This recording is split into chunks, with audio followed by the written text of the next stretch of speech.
রাতের আধারে ঘটে গেছে এক ভয়ানক ঘটনা এবং ঝিনাইদহের যে পাতা পার্ক নামক যে স্থান সজলউদ্দিনের যদি শরীরের অংশ আপনাদেরকে দেখাতে পারতাম আসলে কিভাবে নৃশংসভাবে একটা মানুষকে কুপাতে পারে।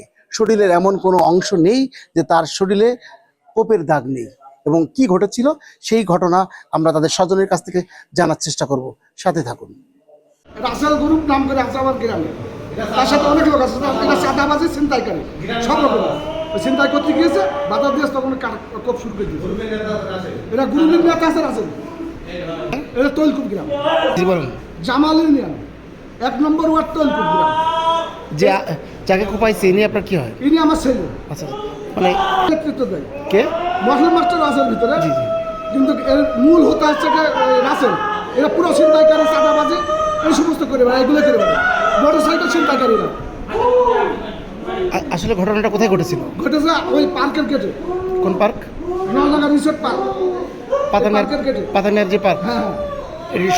কখন কোন সময়টা? জি, কোন সময়? 9:30টার দিকে, রাত 9:30টায়। উনি বাড়ির দিকে যাচ্ছিলেন? উনি বাড়ি তো এটা এলাকা আমাদের। ও আচ্ছা আচ্ছা আচ্ছা, ওর ভিতরে। ও আচ্ছা আচ্ছা, মানে ওই পার্কেরই লোক আপনারা? জি। আচ্ছা আচ্ছা, আপনার নাম কি? জি, আমার নাম জয়নুদ্দিন, আমি পাতামিয়া ছোট ভাই। কি উদ্দিন? আমি পাতামিয়া ছোট ভাই। আচ্ছা আচ্ছা আচ্ছা, আপনারই ছেলে? জি, আমার ছেলে। পুরো ছিনতাইকারী, চাঁদাবাজি, যত রকমের রকম প্রোগ্রাম তাই করে।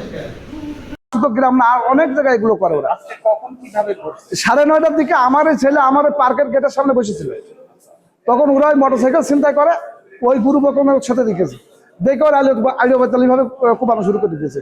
কোনো জায়গা কুপানোর জায়গা বাদ নেই, দেখেন কোনো জায়গা বাদ নেই কুপাতে।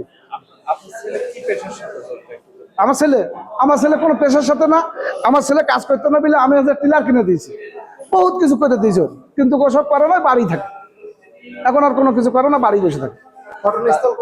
ঘটনাস্থল আমাকে নলডাঙ্গা রাজবাড়ি রিসোর্ট পিকনিক স্পটের সামনে, গেটের সামনে, 9:30। ওরা তো গ্রুপ এখন কতজন ছিল এটা তো আমি বলতে পারবো না, ওরা একটা বড় গ্রুপ, যে গ্রুপের ধরলে সব বেরিয়ে যাবে না, এই রাসেল গ্রুপের ধরলে সব বেরিয়ে যাবে না। ওর বাপ কলাচোর ছিল, তার সেই গ্রুপের ছেলে, ওর বাপ ছিল কলাচোর।